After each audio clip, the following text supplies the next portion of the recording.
पिछले चंद दिनों में बड़े अंदोनाक वाक़यात हुए हैं दहशतगर्दी से, जिसके नतीजे में दर्जनों बेगुनाह पाकिस्तानी शहीद हुए हैं। अफवाज पाकिस्तान के अफसर जवान और जो लॉ इन्फोर्सिंग एजेंसीज़ के एहलकार हैं वो भी शहीद हुए हैं। उनकी जितनी भी मजम्मत की जाए कम है, लेकिन ये बात जहन में रहनी चाहिए, बेगुनाह पाकिस्तानियों को शहीद करके तो ये दहशतगर्द अपनी धाक बिठा सकते हैं। मैं समझता हूँ कि इनकी बहुत बड़ी गलतफहमी है।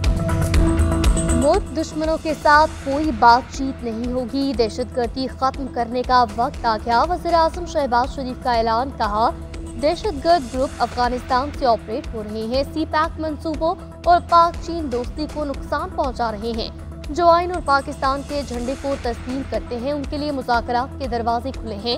विफाकी काबीना के इजलास से खिताब करते हुए कहा, पाक फौज और कौम दहशतगर्दी के खात्मे के लिए यकसू है। सूबाई हुकूमतों के साथ मिलकर दहशतगर्दी के अफरियत को खत्म करेंगे। दुश्मनों को पहचान कर उनके मज़मूम अज़ाइम को खाक में मिलाना होगा। सिक्योरिटी फोर्सेस की कुर्बानियां किसी सूरत रायगा नहीं जाएंगी। दहशतगर्दी का खात्मा हमारा पुख्ता अज़्म है। जल्द बलूचिस्तान का दौरा करूंगा, मुकम्मल और जामे बातचीत करेंगे। बलूचिस्तान की सूरत हाल का जायजा लेंगे, फिलफौर इक़दामात का फैसला करेंगे। पाकिस्तान कायमो दायम रहेगा। दहशतगर्द हमलों के बाद से बलूचिस्तान के लिए ट्रेन सर्विस का हाल बंद। कौमी शाहराह पर मलबा गिरने के बाद ट्रैफिक की आमदोरफ्त भी मुअत्तल। NHA के मुताबिक कोलपुर कौमी शाहराह पर तबाद शुदा पुल का मलबा मौजूद है। 2 लाशें मलबे के नीचे मौजूद हैं। सिक्योरिटी क्लियरेंस मिलने के बाद मलबा हटाने का काम शुरू किया जाएगा। उधर रेलवे हुकाम का कहना है कि कोलपुर पुल तबाह होने के बाद ट्रेन सर्विस नहीं चल रही।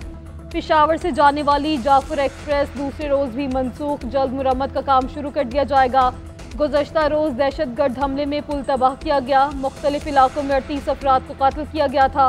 सिक्योरिटी फोर्सेज ने फौरी एक्शन लेते हुए 21 दहशतगर्दों को जहन्नुम वासिल किया।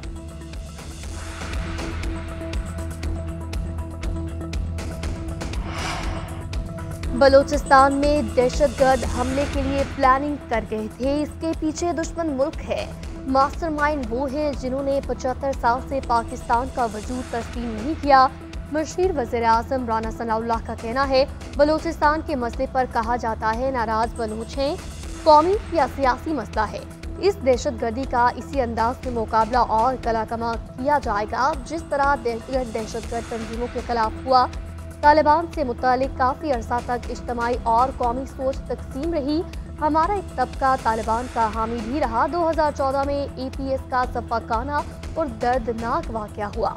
इसके बाद कौमी सोच तब्दील हुई। दहशतगर्द कोई बहुत बड़ी कुव्वत नहीं, उनकी रिट कायम नहीं हो सकती।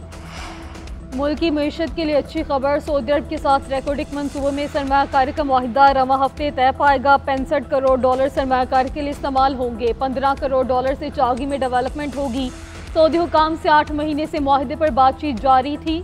SIFC ने सरमायाकारी में हाल रुकावटों को दूर किया। वज़ारत तवानाई हुकाम आज वज़ीर-ए-आज़म को ब्रीफ करेंगे। मुआहिदा IMF से कर्ज की मंजूरी में मावन होगा।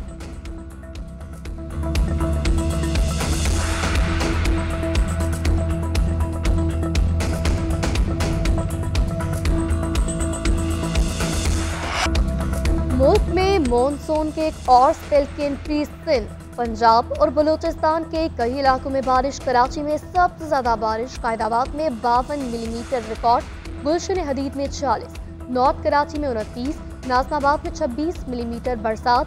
कई इलाकों में पानी जमा, सड़कों पर आमदोरफ्त मुअत्तल। हैदराबाद, ठट्ठा, दादू समेत अंदरून सिंध भी बादल बरसे।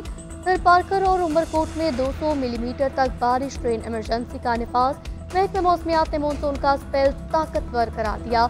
जनूबी पंजाब, सिंध और बलूचिस्तान के नशेबी इलाके ज़ेर-ए-आबानी का खदशा, लैंडस्लाइडिंग और नदी नाले बिखरने का भी खतरा। तमाम शहरियों की इंतजामिया को अलर्ट रहने की हिदायत। सिंध हुकूमत मानसून के नए स्पेल से निमटने के लिए तैयार। सीनियर वजीर शरजील मेमन का कहना है कि 31 अगस्त तक शदीद बारिशों का इम्कान है। तालीमी इदारे खोलने या बंद रखने से मुतल्लिक गौर किया जा रहा है। समंदर में तुग़यानी का खदशा है, माहिरगिर समंदर में ना जाएं। झीलों के बंद मजबूत कर रहे हैं। कमजोर मकामात की भी निगरानी की जा रही है। अवाम नागहानी सूरत हाल से निमटने के लिए ताउन करें।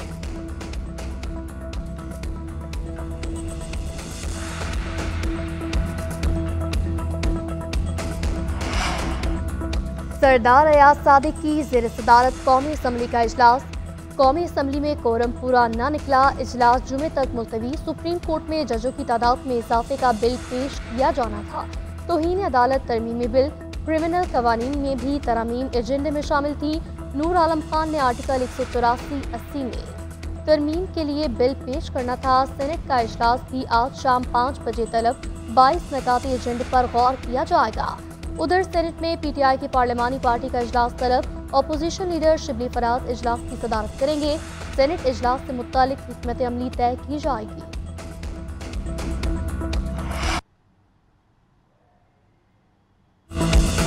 पीटीआई इंट्रा पार्टी इंतखाबात पर इलेक्शन कमीशन में समाअत तहरीक इंसाफ ने इलेक्शन कमीशन का दायरा इख्तियार चैलेंज कर दिया। पीटीआई के वकील अजीज भंडारी ने मौक़िफ़ इख्तियार किया कि इंट्रा पार्टी इलेक्शन की जांच पड़ताल इलेक्शन कमीशन के दायरा इख्तियार में नहीं आता। कमीशन सिर्फ ये देख सकता है कि इंट्रा पार्टी इंतखाबात हुए थे या नहीं। सुप्रीम कोर्ट करार दे चुकी है कि तहरीक इंसाफ सियासी जमात है। मेंबर केपी ने रिमार्क्स दिए कि हमने नहीं कहा कि पीटीआई रजिस्टर्ड सियासी जमात नहीं, ने इंट्रा पार्टी इलेक्शन पर सुप्रीम कोर्ट में कोई गुजारिश नहीं की। ये पूछा है कि इंट्रा पार्टी इलेक्शन तस्लीम होने तक पार्टी सर्टिफिकेट किसके तस्लीम किए जाएं। सुप्रीम कोर्ट के हुक्म पर अरकान को पीटीआई का तस्लीम किया है। दायरा इख्तियार और सुप्रीम कोर्ट की वजाहत आने तक केस ज़ेर इल्तवा रखने की दरख्वास्तों पर फैसला महफूज। समाअत 18 सितंबर तक मुलतवी।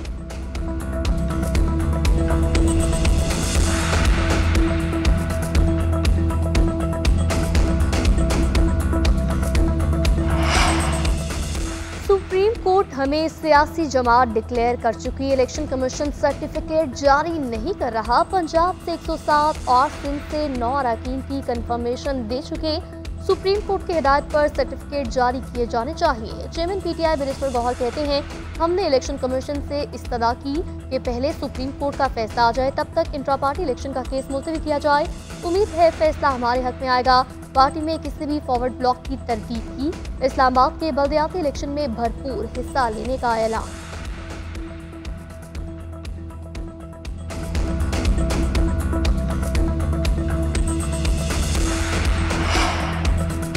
साबिक deputy superintendent Adiala jail Mohammad Akram की बाजियाबी से मुतालिक केस वजारत दिफा ने अपनी रिपोर्ट अदालत में जमा करवा दी। अदालत ने रिमार्क्स दी कि संजीदा मामला है। जेल इंतजामिया को अभी तक पता नहीं कि उनका अफसर जेल से कैसे गायब हो गया। इसका मतलब है कि अडयाला जेल में कैदियों समेत अमला गैर महफूज है। रियासत की रिट कहाँ गई, अदालत किसको डायरेक्शन दे। मफरूजों पर तो किसी को हिदायत जारी नहीं कर सकते। अदालत ने CPO रावलपिंडी को 29 अगस्त को फिर तलब कर लिया। समाअत मुलतवी।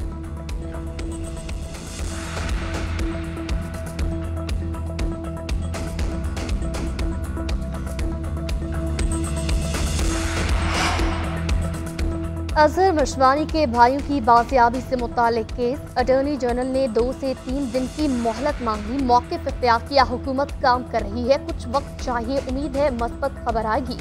बाबर अवान ने अदालत को बताया, एक मजदी घर पहुँच गया। सेक्रेटरीट के कुछ मुलाजमीन भी घर पहुँच गए हैं। Chief justice Islamabad high court ने अटॉर्नी जनरल की मोहलत की सदा मंजूर कर ली। रिमार्क्स दिए, बताया गया है कि लापता फैजान वापस आ गया। जो कारकुन आ गया उसकी दरख्वास्त निपटा देते हैं।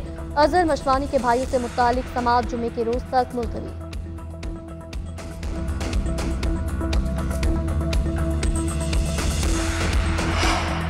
पीटीआई खैर पख्तूनख्वा में इख्तिलाफात शिद्दत इख्तियार कर गए। सदर पीटीआई खैर पख्तूनख्वा लेमिन गंडापुर ने अरकान असम्बली आतिफ खान और शेर अली अरबाब को पार्टी ओहदों से हटा दिया। आतिफ खान पीटीआई पेशावर रीजन के सदर और शेर अली अरबाब जिला पेशावर के सदर थे। आसिम खान पीटीआई पेशावर रीजन के नए सदर मुकर्रर। इरफान सलीम को पीटीआई जिला पेशावर का नया सदर और शहाब एडवोकेट को जनरल सेक्रेटरी मुकर्रर कर दिया गया। आतिफ खान ने बरतरफ वजीर शकील खान के हक में बयान दिया था, जबकि शेर अली अरबाब ने वज़ीर आला पर एतमाद से मुतालिक इकरारनामे पर दस्तखत करने से इनकार किया था।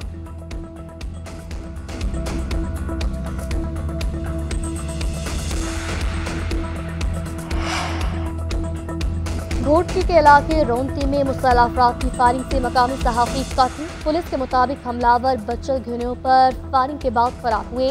ज़ाती रंजिश का मामला है या कोई और तहकीकात की जा रही है।